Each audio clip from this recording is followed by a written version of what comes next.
There's no feeling more intense than starting over.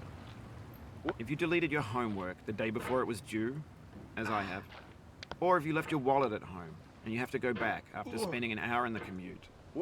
If you won some money at the casino and then put all your winnings on red but it came up black.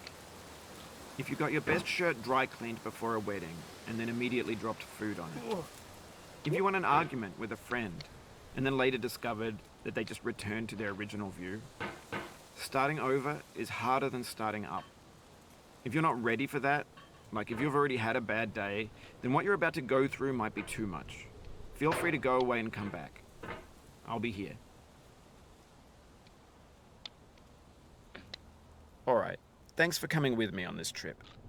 I'll understand if you have to take a break at any point. Just find a safe place to stop and quit the game. And don't worry, I'll save your progress, always. Even your mistakes. This game is a homage to a free game that came out in 2002, titled Sexy Hiking. The author of that game was Jazzuo, a mysterious Czech designer who was known at the time as the father of B games. And B games are rough assemblages of found objects. Designers slap them together very quickly and freely, and they're often too rough and unfriendly to gain much of a following. They're built more for the joy of building them than as polished products. In a certain way, Sexy Hiking is the perfect embodiment of a B game.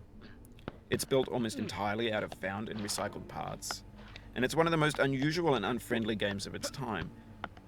In it, your task is simply to drag yourself up a mountain with a hammer.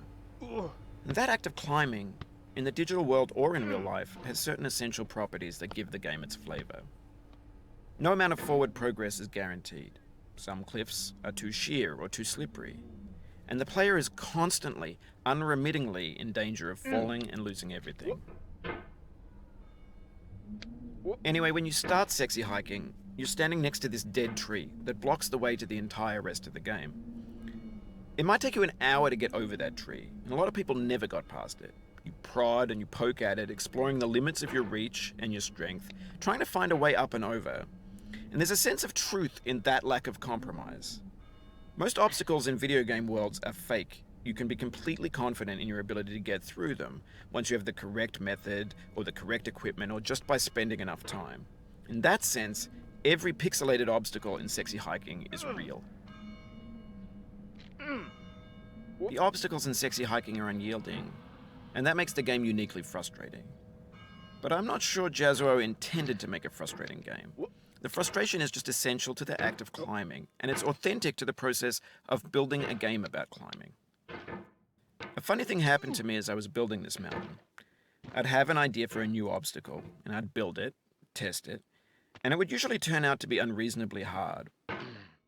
But I couldn't bring myself to make it easier. It already felt like my inability to get past the new obstacle was my fault as a player rather than as a builder. Imaginary mountains build themselves from our efforts to climb them, and it's our repeated attempts to reach the summit that turns those mountains into something real. When you're building a video game world, you're building with ideas, and that can be like working with quickset cement. You mold your ideas into a certain shape that can be played with, and in the process of playing with them, they begin to harden and set until they're immutable, like rock. And at that point, you can't change the world. Not without breaking it into pieces and starting fresh with new ideas. For years now, people have been predicting that games would soon be made out of prefabricated objects, bought in a store and assembled into a world. And for the most part, that hasn't happened, because the objects in the stores are trash. I don't mean they look bad or that they're badly made, although a lot of them are. I mean they're trash in the way that food becomes trash as soon as you put it in the sink. Things are made to be consumed and used in a certain context, and once the moment is gone, they transform into garbage. In the context of technology, those moments pass by in seconds. Over time, we've poured more and more refuse into this vast digital landfill that we call the internet. It now vastly outnumbers and outweighs the things that are fresh and untainted and unused.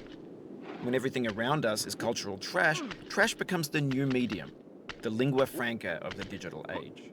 And you can build culture out of trash. But only trash culture. B games, B movies, B music, B philosophy. Maybe this is what digital culture is. A monstrous mountain of trash, the ash heap of creativity's fountain. A landfill with everything we ever thought of in it. Grand, infinite, and unsorted. There's 3D models of breakfast, Gen X's fanfic novels, Scan magazines, green screen Shia LaBeouf, banned snuff scenes on Live League. Facebook's got lifelike bots with unbranded adverts and candid shots of Kanye and Taylor Swift mashups, car crash epic failed GIFs, Russian dashcam vids, discussions of McRibs, discarded, forgotten, unrecycled, muddled, rotten, untitled. Everything's fresh for about 6 seconds, until some newer thing beckons, and we hit refresh. And there's years of persevering, disappearing into the pile, out of style, out of sight. In this context, it's tempting to make friendly content that's gentle, that lets you churn through it but not earn it. Why make something demanding if it just gets piled up in the landfill, filed in with the bland things? When games were new, they wanted a lot from you. Daunting you, taunting you, resetting and delaying you. Players played stoically. Now everyone's turned off by that. They want to burn through it quickly. A quick fix for the fickle, some tricks for the clicks of the feckless. But that's not you, you're an acrobat. You could swallow a baseball bat. Now I know, most likely you're watching this on YouTube or Twitch, while some dude with 10 million views does it for you. Like a baby